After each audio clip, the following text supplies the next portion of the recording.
Ал жігіттер, кезекті ойынға қош келдіңдер. Бүгін бізде ойнайтын ойыншылармен таныс болайық. Біздің квиздің авторы, футбол майталманы Мағжан. Қош келдің. Қош көрдік. Мағжан, осы мен сенің қасында біраздан бері жүрмін ғой, бірақ сенің қандай футбол клубына болеть ететініңді білмейді екенмін. Сен білдірмейсің ба әлде? Мен болеть етпеймін ешқандай футбол клубқа. Мен қазір негізі футболды 2013-ке дейін көрдім да, одан кейін баскетболға көшіп кеттім, қазір NBA көремін. Бірақ жалпы футбол былай матч қарап, даже ЛЧ финалында қарамаймын. Бірақ негізі қайсы клубқа бұрын жақсы импонирует ететін десең, Арсеналға. Бізде коннект дейсің ба? Тархан. Я, не істейін. Арсеналдың жанкүйері екен, Мағжан. Мен Арсеналдың жанкүйерімін. Және футболдық клуб Тараз десек. Тараз 2000 барған. Жақсы. Тараздың түлектері ғой негізі айта кетейін деген. Футбол түлектері жалпы. Иә, сен айта кетсең дұрыс болады, Мағжан. Өткенде бір подкаст көріп қалдым да, тараздықтар өзін мақтап жатыр да. Біздің футбол клубтың түлектері мықты. Исламханы бар, Бачокасы бар. Жақсы, менің группаласым, досым Ақылбек бүгін алғаш рет қосылып отыр. Ақылбек ортамызға қош келдің десей. Мен Ақылбек, мен тастағаныма 2 күн болды деп ше.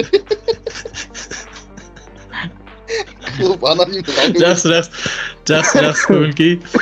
Ақылбек жалпы өзің туралы деп па? Қандай команда, қашаннан бері? Былай ғой. Реал ғой деме Ақылбектікі. Ақылбек Реалдың болельшігі екен, Гол деп атсың ғой жалпы.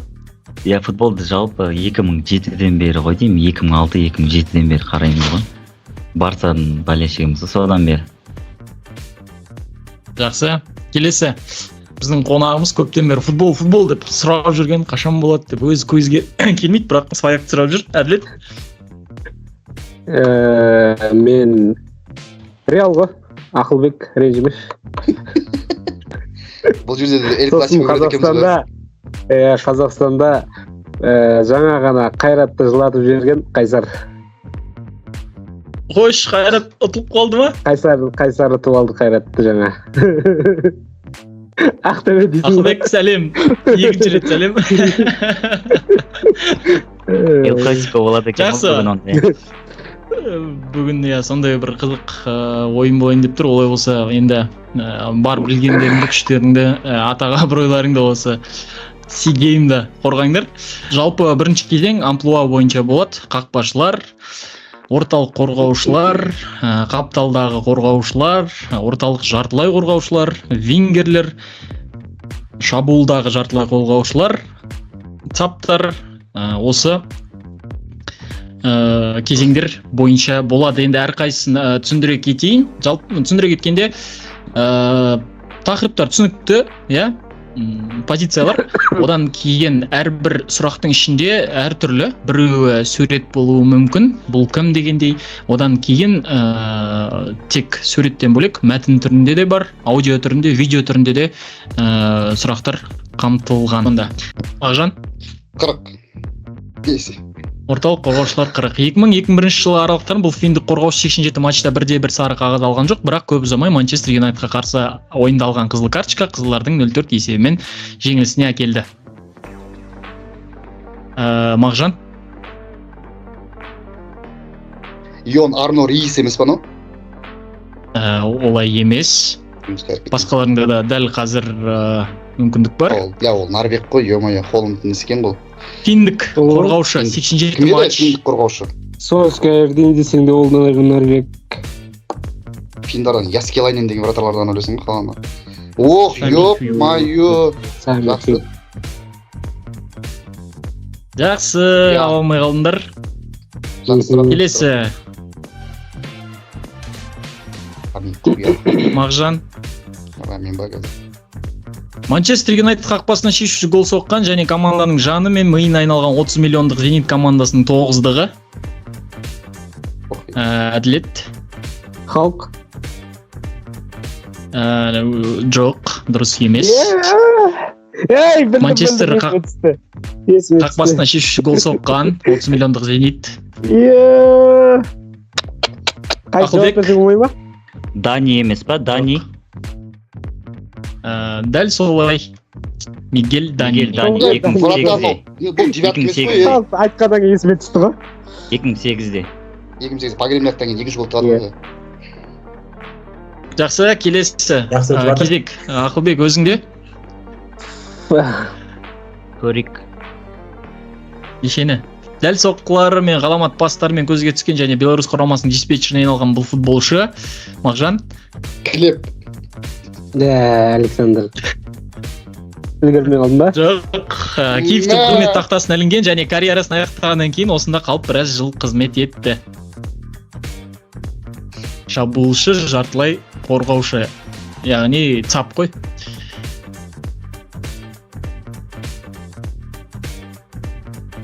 Кімде қандай нұсқа?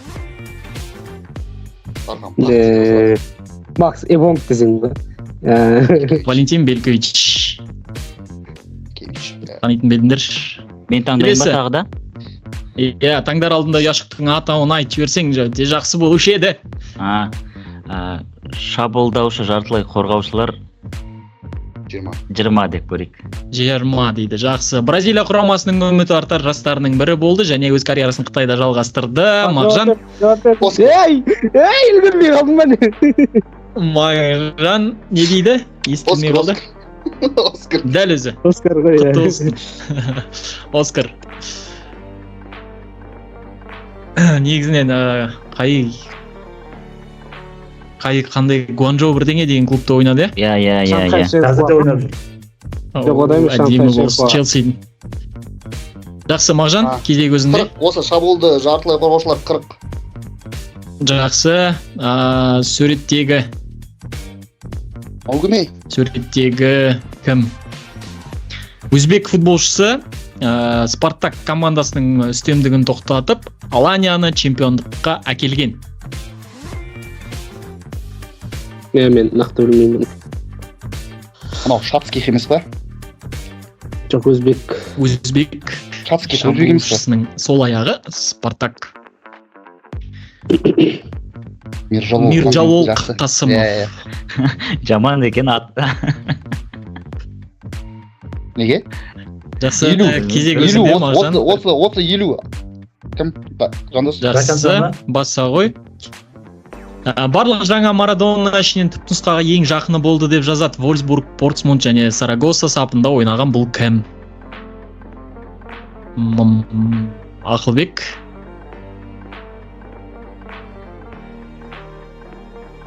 Диего Милито емес па? Жоқ, ол емес. Ең жоғары болды деп жазды. Портсмутта Питер Крауштан алесің ба? Портсмутта Кевин Принс ойнады. Соны айтып едім де Мағжан. Мен бұлай айтсам бола ма, баспай? Андреас Д'Алессандро. Естіген. Бір адам жауап беріп, қателескен адам қайттан жауап бере алмайды. Мағжан? Вингерлер 40. Венгерлер 40. Бұл ирландиялық Абрамовичтің распродажасына ұшырады және орнын жаңадан келген ойыншыларға беруге мәжбүр болды. Алайда еңбекқор жігіт Ньюкаслда, Фулхэмде де өз орнын тапты. Қай жыл екенді айтпайды екен да? Иә, қай жыл екенді жоқ. Ирландиялық. Яғни Челсидан кеткен, Ньюкаслда, Фулхэмде ойнаған, бірде әріптерге басталатын. Дамиен Даф. Дамиен Даф. Бағана ғана. Жақсы. Нейсмитті ойлап отырмын ғой, мен шотландиялық емес бұл. Қалай? Нейсмит деген осындай шашы ақ біреу бар еді ғой. Бағана ғана. Шотландиялық. Жандос, бағана ғана не көргем ғой, Манесаны көргем ғой. сол Дэмиен Дафф туралы айтып еді сода. Жақсы. Так, венгерлер келу. Зинедин Зидан осы Франция құрамасында өзінің мұрагері деп таныды және осылайша жартылай қорғаушының мансабына крест қойды. Яғни мақтап, тым асыра сілтеп мақтап жіберген болса керек. Содан кейін бұл футболшы Жауап беріп күліш ал.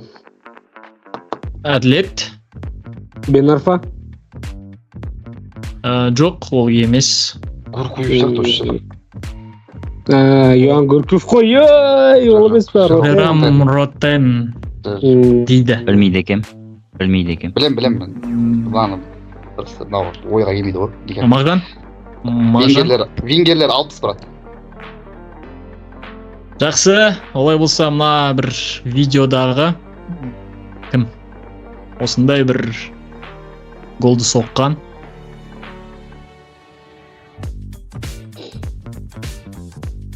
Даниэл.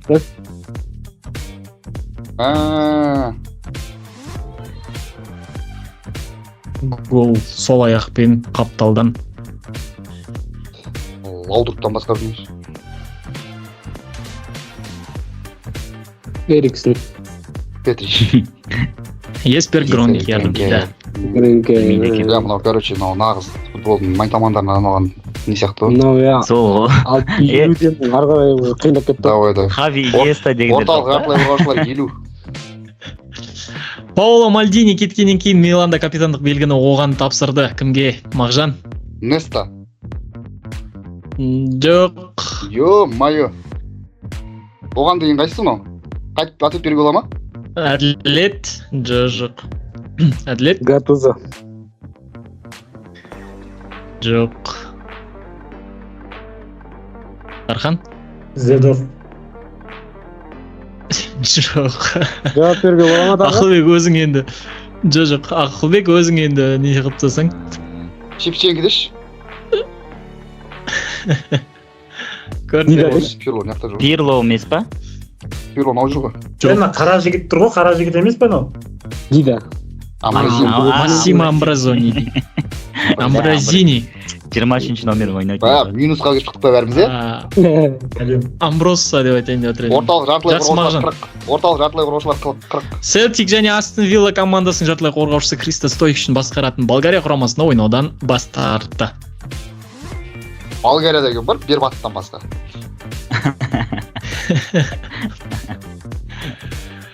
Селтик пен Астон Вилланың жартылай Қай қорғаушысы жыл болған жазылмайды екен да? Макманус. Иә. Мак бір бәле дегендер шығар. Ол да Болгарин ғой. Тилян Петров. Танитындар бар ма? Өшілік көңіл құшақтасып отыр. Жандос, біз білетін сұрақтар бар ма? Ау. Ондарды ашсаңдар. Кім ондарды ашып кім таласып басында. 2010-нан былай қарай футбол жоқ па немене?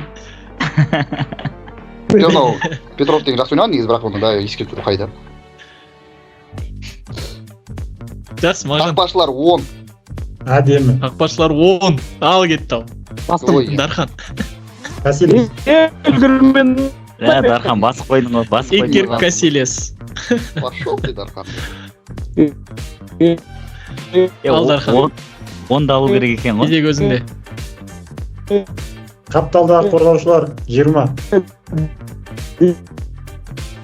Қапталдағы қорғаушылар 20-ны бассаң. Бастай. Оның 2006 жылғы Әлем кубының ашылу салтанатындағы матчындағы голы, Мағжан?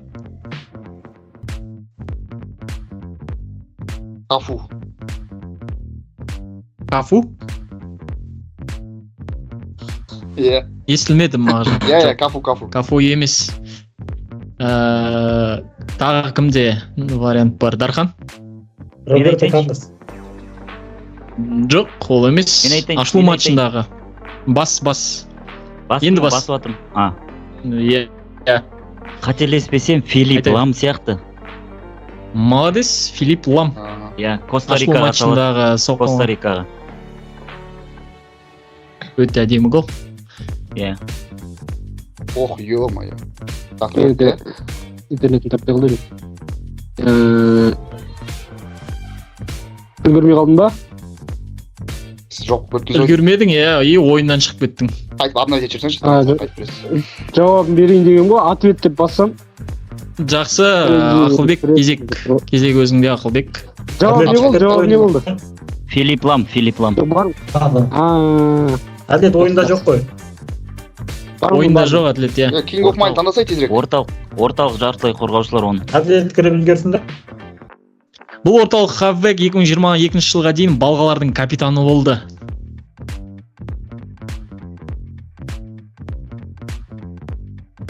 Мағжан? Қалай? Так, мына жерде Әділеттің байланысы өте нашар. Марк Нобл, Мағжан. Әділет шығып кеттің ғой сен, Әділет қайда? Обновить етіп жүрсің. Әділет, сен ойында жоқсың сен. Әділет страницаны обновить етіп жүр қайтып. Күте тұр онда, Әділет күтейік. Давай. Пауза қойып түсей, жандос. Кәз.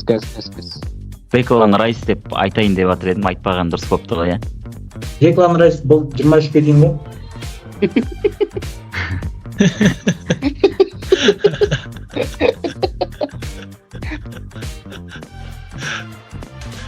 Дұрыс болыпты, айтпаған. Ай, мынау YouTube контенті құрсын. Сөйтіп, отқан адам, ең минус аз жинаған адам ұтаматсан да бүгін. Жинаған адам тұрды, біз просто жауап беріп. Плюсқа Шамамен сондай. Ана страницаны Шамамен обновить сондай. қайтып берсеңші бағана ссылкаға. Бағана жіберген. Сөз. Әділет, мынау болмады мынау. Үйде Wi-Fi ма тұрақты бір сет болса, бір өзі андақ болды. Wi-Fi ғой.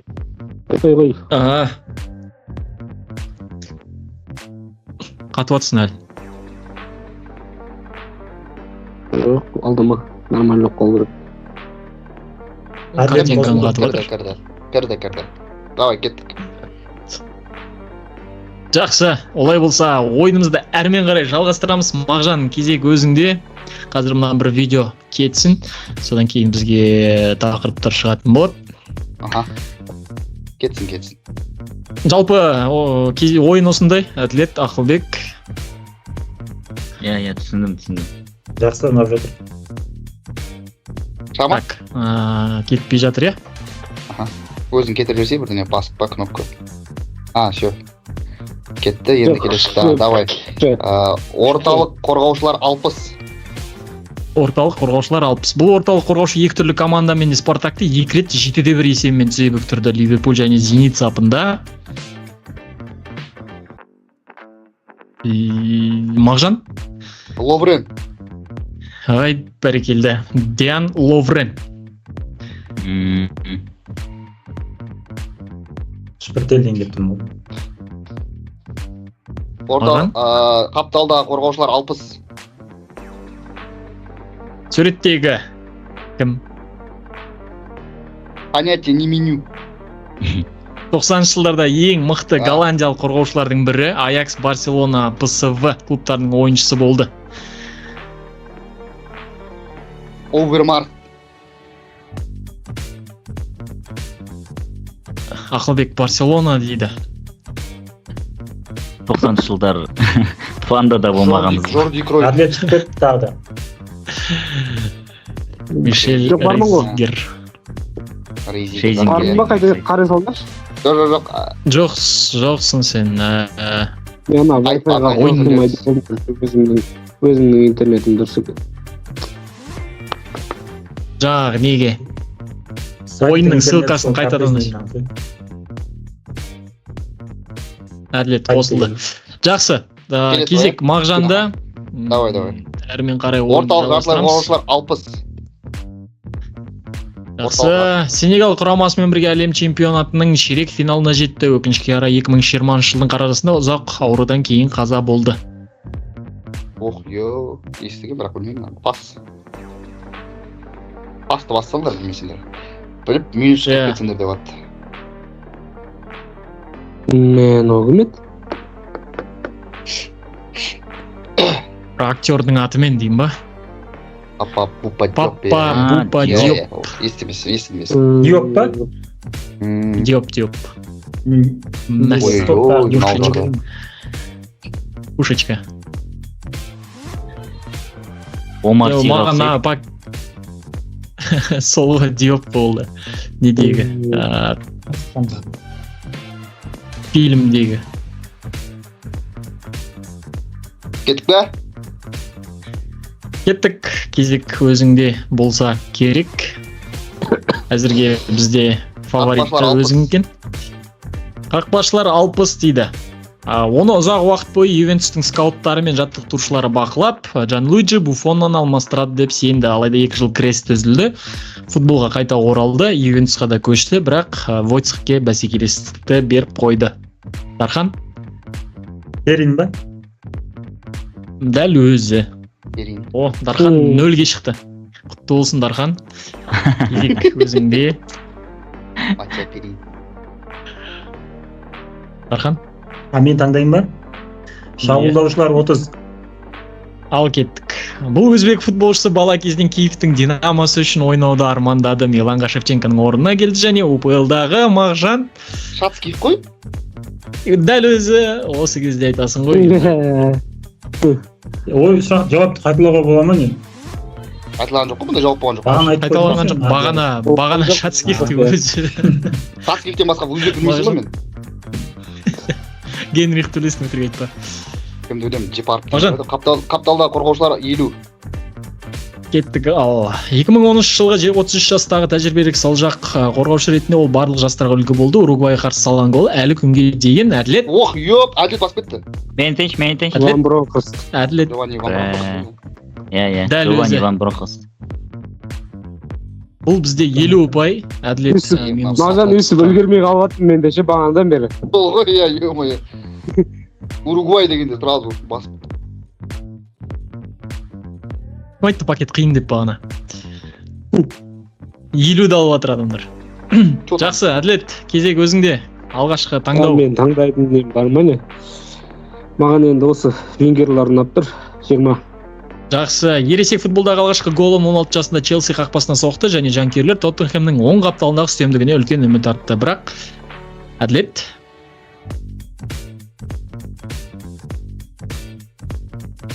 Ба? Мә, оң қақтал деген кезде ойланып қалғансың ғой. The Beatles солисті. Жоқ. Оң қапталды шатастырып тұр ғой. Beatles Мағжан. Beatles солистімен аттас. Кім ғой? Мағжан. Джонс. Кайл Уокер десең. Жоқ. Кімде қандай тағы нұсқа бар? Ой, айтсам ой ма? Жоқ, болмайды. Ол емес ау бірақ. Сол ма? Джон Хейтинга. Леннон ба, Арон Леннон? Ох, урод, Арон Леннон ғой. Дархан. Арон Леннон. Дәл өзі. Қорғаушы деп отырмын ғой мен. Венгерлар ғой? Венгерлар екен ғой. Арон Леннон. Эвертоннан білетін ем? Жоқ, бұл неде жақсы ойнады, Тоттенхэмде жақсы танылды ғой. Ла Лигадан сұрақтар қойды, Ла Лигадан деп. Жақсы, Дархан. Кезек өзіңде. Қақпашылар 30. Спартак және КСР құрамасының бұрынғы қақпашысы. Спартак деген ол қияр, тәттілер, сода жегісі келетін жүкті әйел сияқты. Содан кейін жүрек айнуы мүмкін бе, белгісіз деген автор, осы цитатаның авторы. Грузиндік пе екен.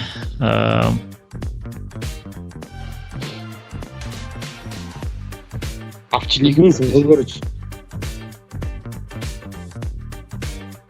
Валенсияның ғана жаңа. Анзор Кавазашвили дейді. Перемен тұр ғой, насыр Кавазаш. Танымыз керек қой деші. Дархан. Санаулы ғана адамыз кім ғой? Мен ба? Кім? Дархан. Шабуылдаушылар 40. Жақсы, қазір сурет көріп отырмыз. Осы сурет бойынша қазір текст оқитын боламын. Жасыл футболшы, жасыл футболкадегі футболшы кім? Мағжан? Кака.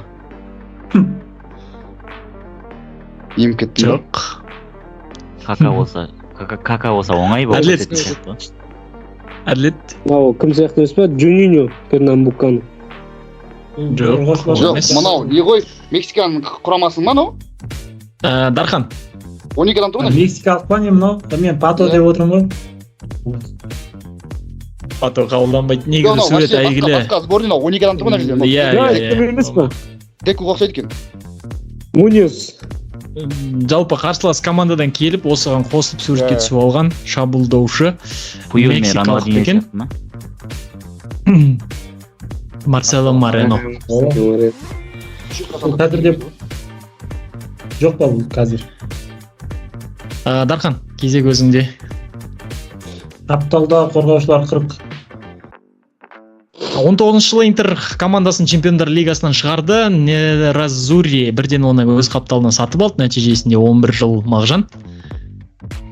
Емес па жаңағы Парижге кеткен Ашраф. Дәл өзі Ашраф Хакими.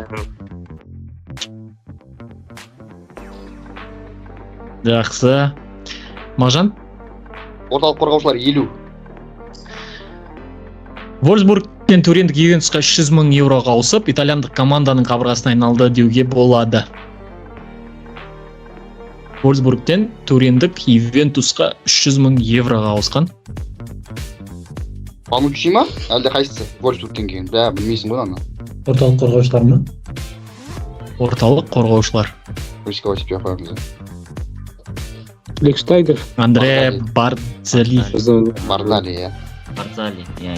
Туған екен. Серияны вообще көрмейді екен. Қақпашылар 50. Қақпашылар 50 Мағжан. 21 жылдың наурызында бұл португалиялық кипр капитаны Конор Коудидің тізесінен жымықты жарақат алды. Содан кейін 15 минут ішінде ес жиғаннан кейін оны алмастырды. Португалиялық қақпашы Әділет. Вольсбургтікі аты 2 әріптен тұрады. Иә? Са. Са, иә. Жозе Са. Жоқ, ол емес.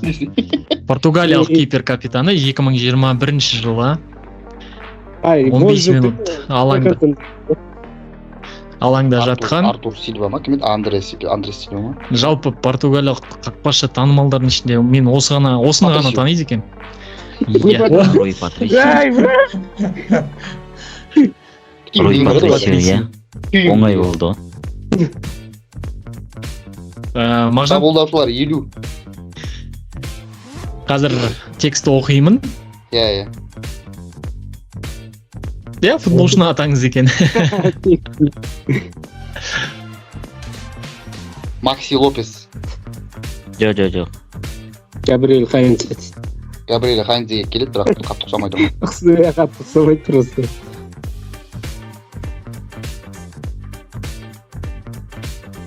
Клаудио Каниджа. Танымайды екен. Понятия не имею. Мағжан, шабуылдаушылар 60. көрейік. Суреттегі кім? Эдан, хотя бы ұлты деген жоқ па? Хорват 2000 жақсы. Ұшы. Бәрекелді. 20 ұпай плюске шықты. Хорват деген ескек. Шабуылдаушы жартылай қорғаушылар 60. Гол авторы.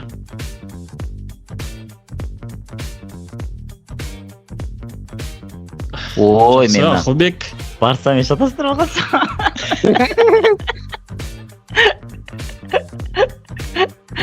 Жауап жоқ қой. Мына өзіміздің Финонченко. Верон Juan Себастьян, Верон. Да, Верон емес. Біле, ана Барсамен шатастырып алғансың, ана 13-тегі формасы бар ғой. Болды.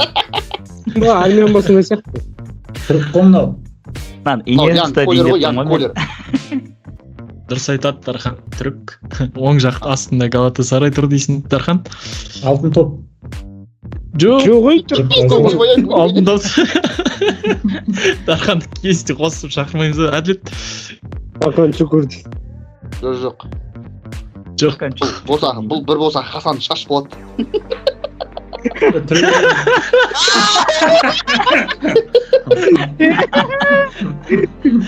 Шашы жоқ шаш дейсің ғой. Оны білемін, примерно білетін. Да, айт. Мағжан. Командант. Орталық қорғаушылар 70. Жақсы, көрейік. Бұл кім?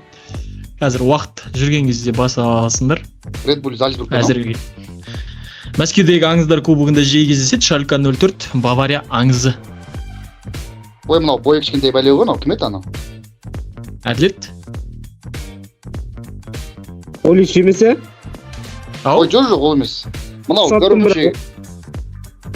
дұрыс естілмеді Әділеттің жауабы. Олич емес, Хорват, Олич. Жоқ, Олич емес. Бұл, короче, бас harfi бар ма деп қойса. Білем мынау, короче. Хаби Алонсоға ұқсап кетеді екен, иә, ұрғаны да. Баяғы ғой мынау деген. Томас Ленке. Ленке ғой. Білем. Томас Ленке ғой. Я бірге ойнағанбыз деп ше. Жоқ, естігем. Мен алда кетіп баратырмын ғой, бірінші орында. Иә, жақсы. Минус 300 спартанец деген сен ба? Мағжан. Қақпашылар 40. Санал. Жақсы. Американдық қақпашының лақабаты қабырға. Ливерпуль, Астон Вилла, Тоттенхэм және әсіресе Блэкберн жанкүйерлері жақсы біледі. Әділет. Бай.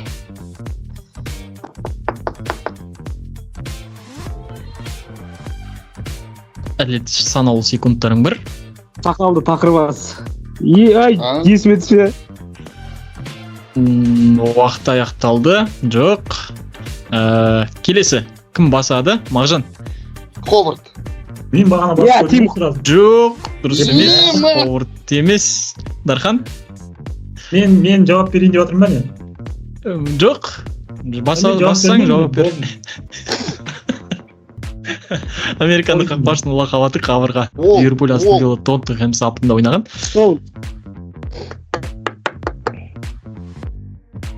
Брэд Фридл.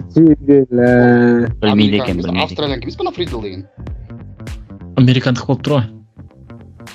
Сақалды жоқтым бірақ. Жоқ, Фридл есіме түсті бірақ австралиялық деп ойладым мен. ойлап қалдым ғой енді. Ана Грин деген Англияның несі бар еді ғой, вратарь бар еді ғой. Соны айтайын деп жатырмын. Бля, анау өте қаты кетті. Жақсы. Біліп тұр ше. Мағжан. Тапталда қорғаушылар 30. Жақсы. Суреттегі футболшы Мағжан. Лейтон Бейнс. Бәрекелді. Лейтон Бейнс. Мына бір гол деген ойбой, бұндай голдар қазір жоқ қой, ә? Жоқ, бұндай кірмейді. Артындағы шашы бар кім бі? Фелайни. Иә, Фелайни ғой. Иә. Тешек тозыр жағы. Фелайни Эвертонда ойнадым ба не? Иә, Мойстың баласы ғой. Ақ келген жоқ па? Бүкіл. Мағжан. Орталық жартылай қорғаушылар 30. Юрген Клоп кезіндегі Боруссияның алтын құрамының байланыстыру буыны болды. 21 жылға дейін қазан айында Анталия спорт клубының бас бапкері болып тағайындалды. Клоптың Боруссиясында ойнаған Анталия. Мен енді рисковать етейін. Шахин. Мен соны айтқым келеді. Рисковайтың ақы. Мен бірін сразу басуым керек еді соны. Оправдалась. Нури Шахин. Түрік. Жалпы түріктер Боруссияда ойнаған түрік. Нури Шахин басқа кім бар? Емреджан. Эмреджан неміс қой. Германияда түріктер көп жақты ғой. Вингерлер 30 брат. Өзінің сүйікті Валенсияс, Челси, Реалға да, Манчестер Юнайтедке де айырбастамады. Хоакинмен жұптасып қарсыластардың қорғаушыларына үрей туғызды. Валенсияда ойнаған. Тақырып қандай еді? Хоакин Вингер. Хоакинмен бірге Челси, Реалға, Манчестер Юнайтедке де сатылмаған. Ұсыныс келіп түскен. Бұл футболшы кім? Капел десе. Әділет. Парихо. Жоқ, сен бертінгі нелерді айтып отқан сияқтысың. Висенте дейді. Висенте Кальдерон.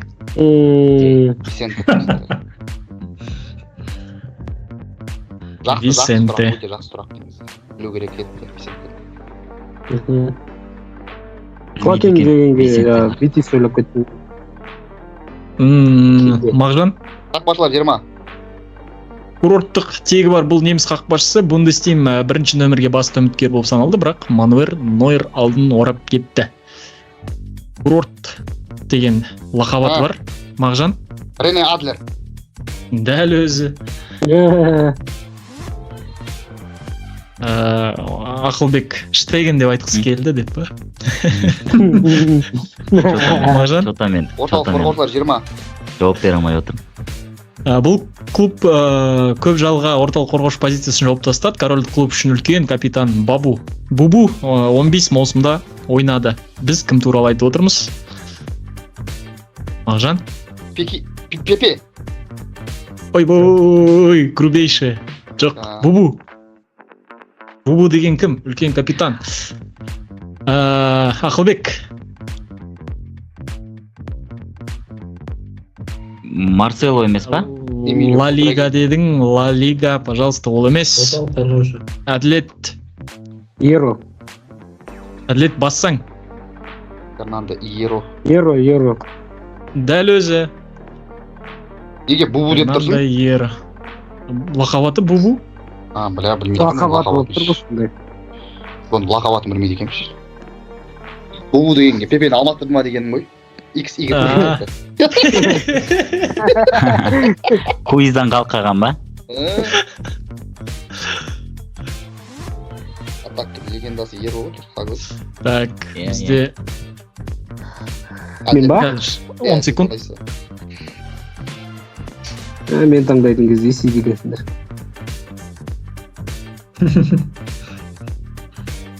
Так, кезек кімде бізде?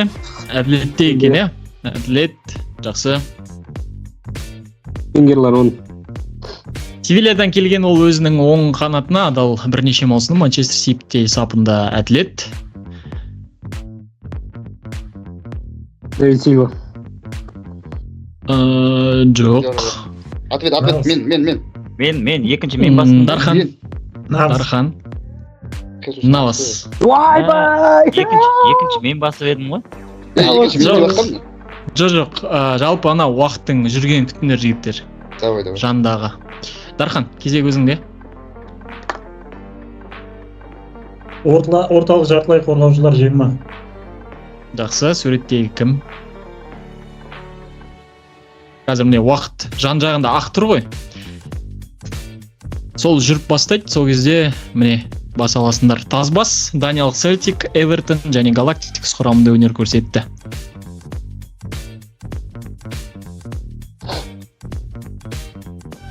Стамба. Басқа айтсай. Юнайтедта ойнады ол. Томас Гравесен. Мағжан танимын деп айтшы. Томас Гравесен естіген бірақ түрін білмеймін мен. Дархан? Бұл сұрақ еще келді. Шабуылдаушылар 20. Жақсы, қазір енді бұл футболшы кім, бірақ толық ақпарат шығады, уақыт жүреді. Коста-рикалық шабуылшы Роландо Фонсекамен бірге өзінің ұлттық құрамасында ғана емес, сонымен қатар көптеген ағылшын клубтарының ішінде, соның ішінде Манчестер Ситидің мергені дейді. Роке Санта-Круз. Суреттегі футболшы Санта-Круз бола ала ма? Коста-рикалық дедің ба сен? Иә. Білмеймін. Пауло Ванчопе. Бірінші рет естіп тұрмын. Ванчопе. Манчестер Ситидің 8-1 ұтылатын кездерінде ма? What a goal. Солай шығар. Ол сұрақтарыңа жауап бере алмай. Жоқ, типа бұрынғы Манчестер Сити вообще. Қазірде Пума ғой. Манчестер Сити Ньюкаслдың формасымен ойнайтын кез ғой. Қазірде Пума Мағжан. Кім Пума? Сити. Бір спонсоры Пума емес шығар, былай несі бір теуіп жазылмайды шығар. Так, жақсы. Дархан. Титульный спонсор былай етігеді ғой. Орталық жартылай қорғаушылар 70. Суреттегі кім? Жоқ, не бар ма? Қандай сөз? және неміс футболының аңызы коллекциясында қоладан алтынға дейін әлем чемпионатының барлық медалі бар. Бавария Атлетико Мадридтің ұсынысына қарамай Кельнге адал болды. One Club Man. Золотой мяч алған ба? Ондай ақпарат менде жоқ. Бекенбауэр ма? Жоқ. Қорғаушы ғой. Матиас Замер деген. Герд қой, Герд. Кельннің аңызы дейді. Оверат. Вольфганг Оверат. Білем деп өтірік аласам, е? Бар, ондай Деп дейінші. па? Бар ондай деуші. Дархан. Шабуылдаушылар 70 кешіріңдер. Суреттегі Гамбург, ну. Гамбургтың неміс футболының 660 матчта 551 гол соққан. Почти бір матчта бір голдан соқ. Гамбург Статистикасы королі. Ақты екен. Білмеймін. Гамбургтың королі деген аты бар екен. Бекенбауэр деп қумай ақ қойып енді бірақ. Защитник қой. Уэзилер. Бразилия. Ули Хенюс естіп қалдым да. 70-терден пайда жоқ ау, иә? 70 басып Біреуін шығарма деп алып кетейік, отырмын. біреуін хотя бы Шабуылдаушы, жартылай қорғаушылар. Кімді алып 70. Жақсы, бұл итальяндық алтын бала алтын допқа басты үміткерлердің бірі болды, бірақ сауалнамада кеңес қақпашысы Лев Яшиннен кейін екінші орынға ие болды. Алайда 9 жылдан кейін осы беделді марапаттың иегері болды. Мажан? Яшин қай жылы алды? Өте Канаварал. Бұл Паол Росси. Жоқ. Бекер минус 30-ға кіріп кеттің. 9 жылдан кейін. Одан кейін кім алған? Баджо. Қанша 69-да алды ма? Қаншада алды? Баджо, Омар Сибори деген бар. Үшеуін ғана білемін. Дәзір дұрыс жауабы Джани Ривера. Жақсы. Б. Бар еді ондай, е. Ондай бар енді. Вингерлер 70. Жақсы, вингерлер 70. Юнус қойып кеткенсің. Мынау кім? Тепсе Асхат. Мына бір голды қараңдар. Оппа. Ой, мынау известный гол ғой. Мынау кім? Мен де ойнамай жатыр ғой.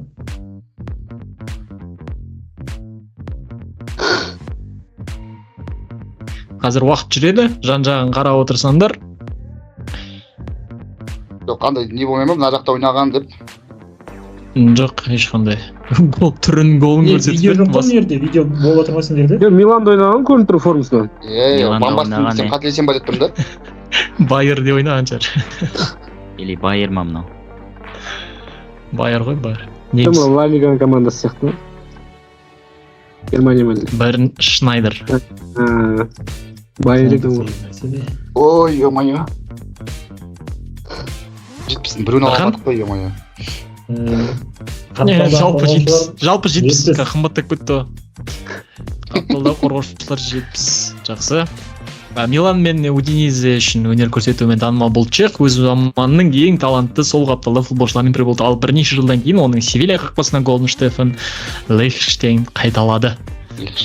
Лихштайнер десе, Лихштейн. Лихштейн. Милан мен Удинезеде өнер көрсеткен бұл чех дейді. Чехтардан кім бар еді?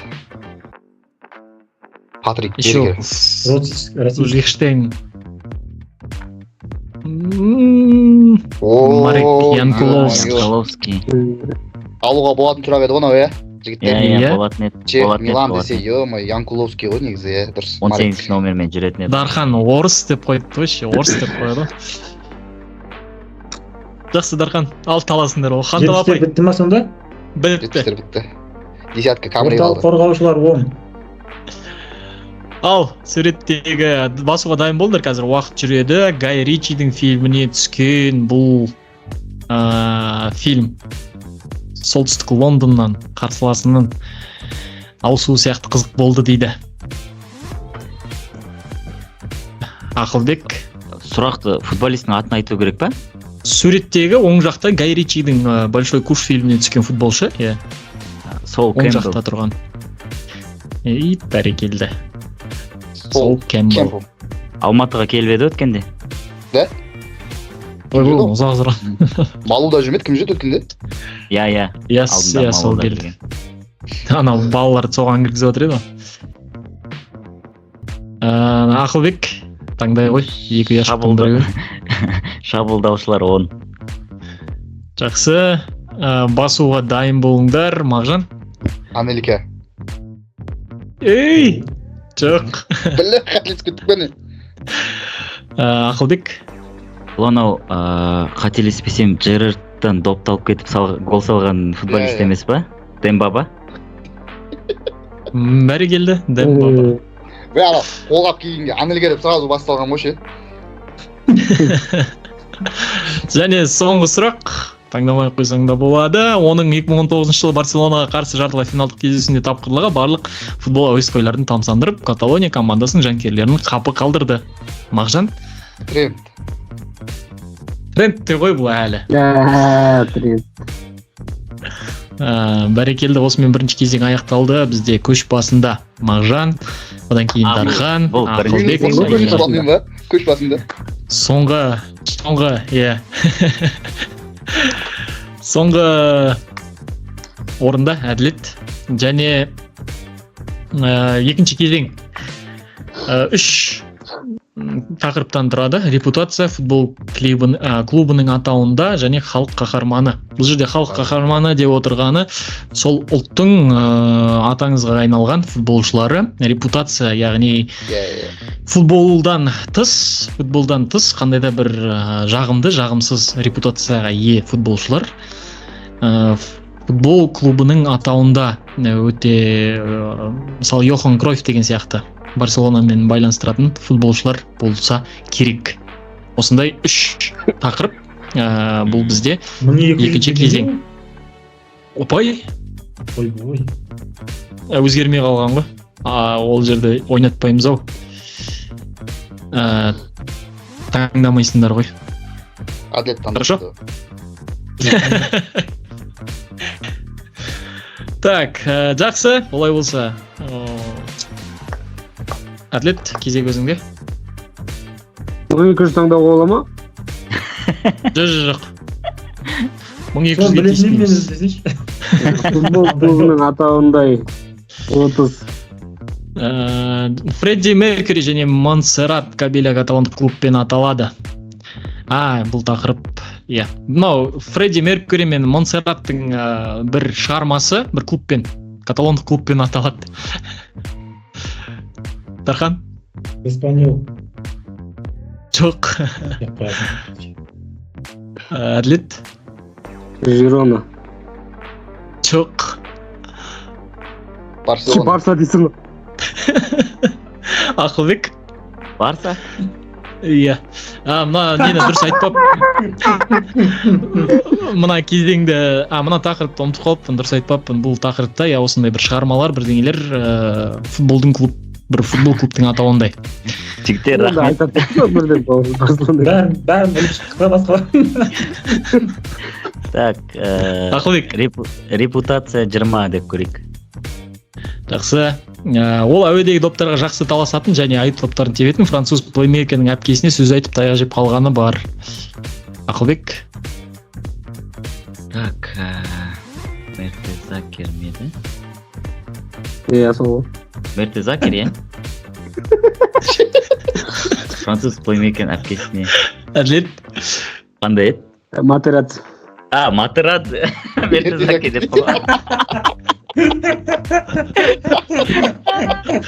Құсайды ма? Болады. Әділет әлі жіберді. Ой, Әділет. Чилилік клуб атауы 16 ғасырда атаңызға айналған үнді көсемінің есімімен аталады және бір сусынға ұқсайды. Бір сөз қайталанады. Чилилік клуб атауы. Текила. Жоқ, бока-бока ма сондай, короче. Бір бәле. Ё-моё, еске түспейді осындайда. Махатма Ганди де. Коло-коло, иә. Известный клуб қой, блин, қалай таппай қалды, бока-бока деп қой ма. Мертезакер деген қалай кет? Әділет. Футбол клубының атауында 20. Швецияның ең танымал клубтарының бірі кореялық сериалдардың бірінің атауында бар. Швецияның футбол клубы кореялық сериалдардың бірінің атауында бар. мынау ставочниктердің Мағжан Мальмё. Мальмё Мальме. Я одан басқа клуб білмейсің ғой. Ахиль дегендер Швеция мен Финляндия мен. Финляндия ма? Мольде. Кальмар Кальмар. игра в кальмары ғой. Танымал клуб деп айту қиын оны. Енді ставочниктерге танымал шығар. Әділет Футбол клубының атауында 50 алды. Словения футбол клуб 13-ші химиялық элементімен аттас.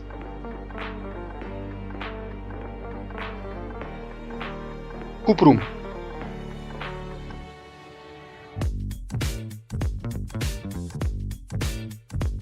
Химиядан 13-ші элемент тап дейсің ғой. Словенияда байланыстырсаң алюминий.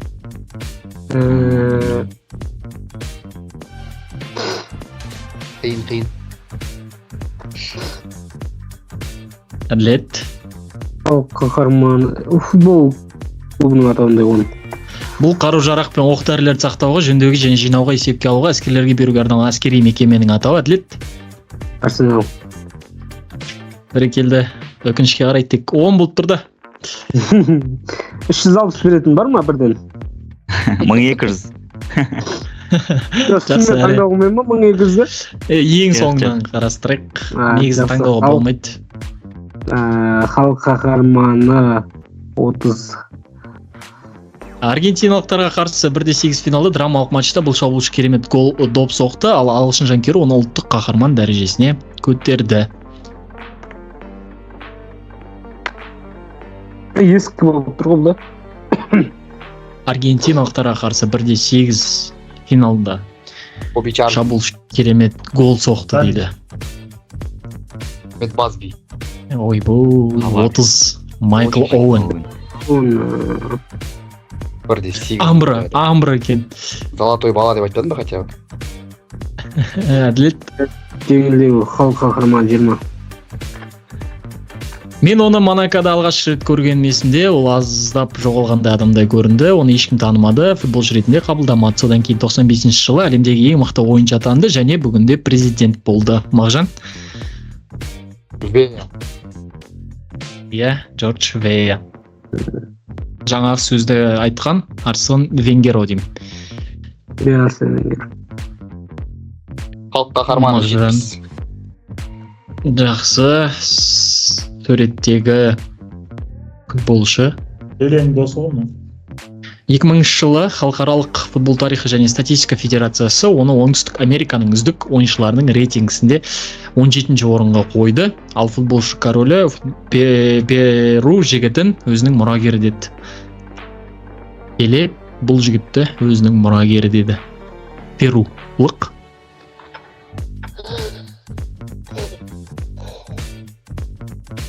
Фарфан. Джефферсон Фарфан. Теофилия Кубильяс. Фарфан. Он Теофанис. Грек қой, например. Мағжан? Футбол клубының атауында 1200 десене. Халық қаһарманы 50, брат.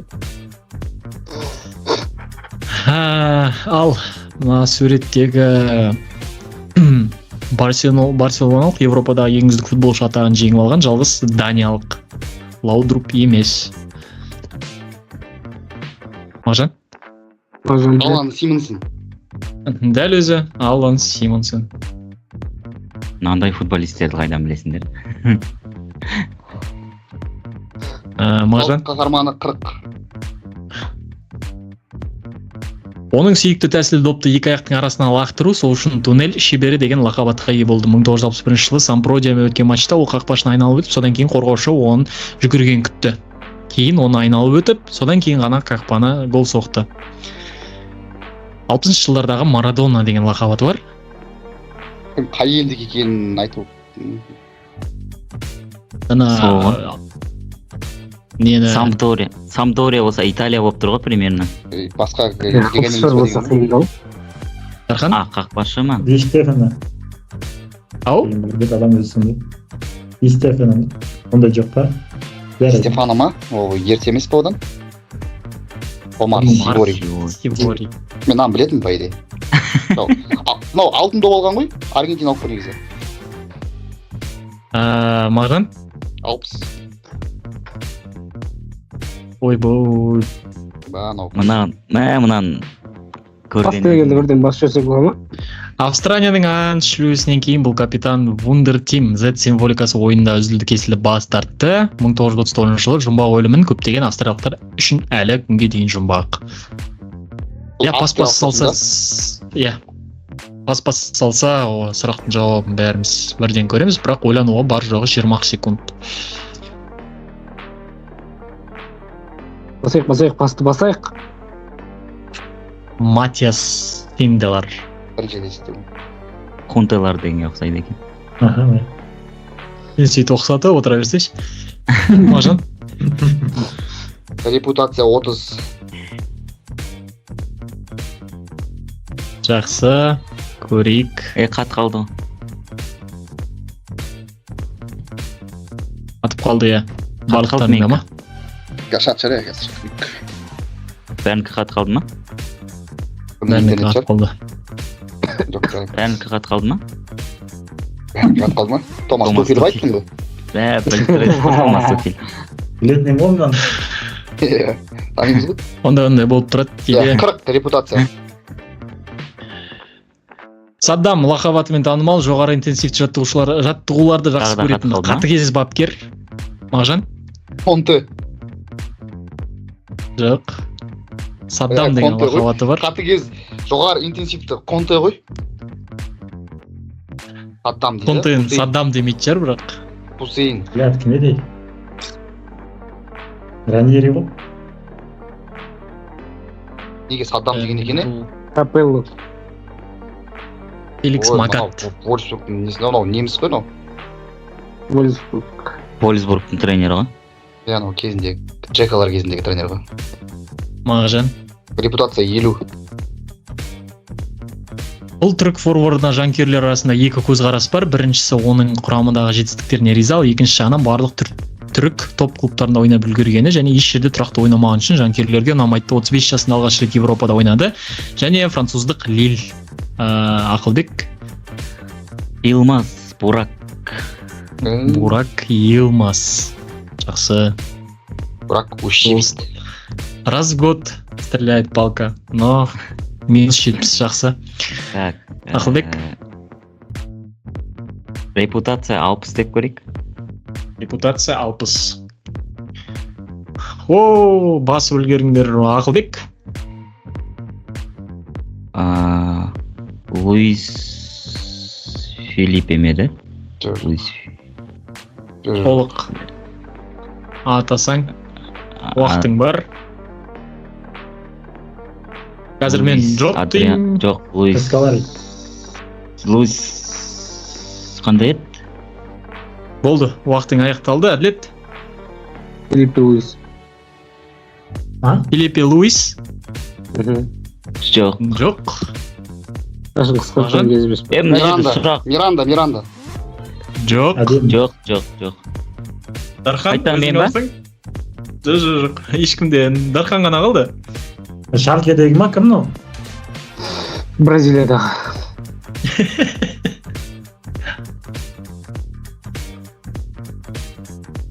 Қазір ай дейсіңдер. Бля, мынау нападающий екен ғой. Германиядағы ғой? 9 ғой.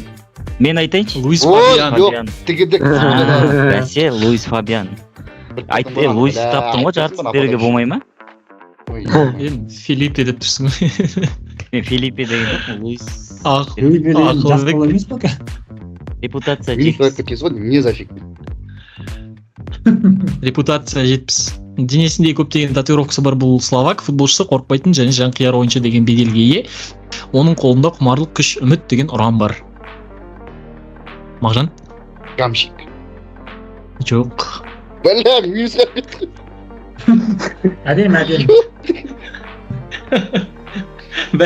Үш адам бірдей деңгейде отыр ғой. Әділетке қиын болып жатыр көтерілуге. Шкринер сияқты. Біздің тренердің баласы ғой мынау. Шкринер сияқты. Шектел. Юрай Куцка. Мынау деген танымаймыз ғой мынандай. Вот Уотфордта ойнапты ғой, қалай танымайсың? Иркутская жақсы Егерге еді. қарай келіп кетіп жүрген. Так, репутация 10. Мағжан?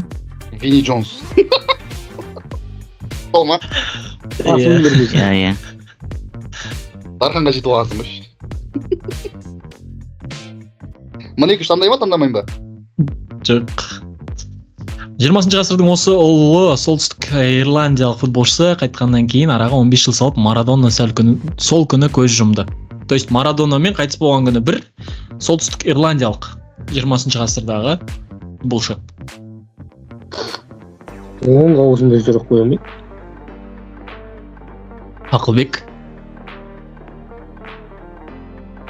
Боби Чарльтонде. Ақылбек Филиппеден кейін сенбейді. Джордж Бест па, сондай бірдеңе емес па? Ол Англия. Бәсе. Естиміз ана. Ешкім баспаңдар. Канададағы ең үлкен көлдердің бірі Шотландия футбол лигасының осы 4 дүркін чемпионымен аттас. Әділет. Йеллоустон. Эри. А? Эри. Жоқ. Мен нан басайын ба, баспайын ба, нет дегенде ойланып отырмын. Нең бар еді, жауап бер. Ей, білем. Мен қателестім, білем, айтайыншы. Жоқ. Пожалуйста, өтініш.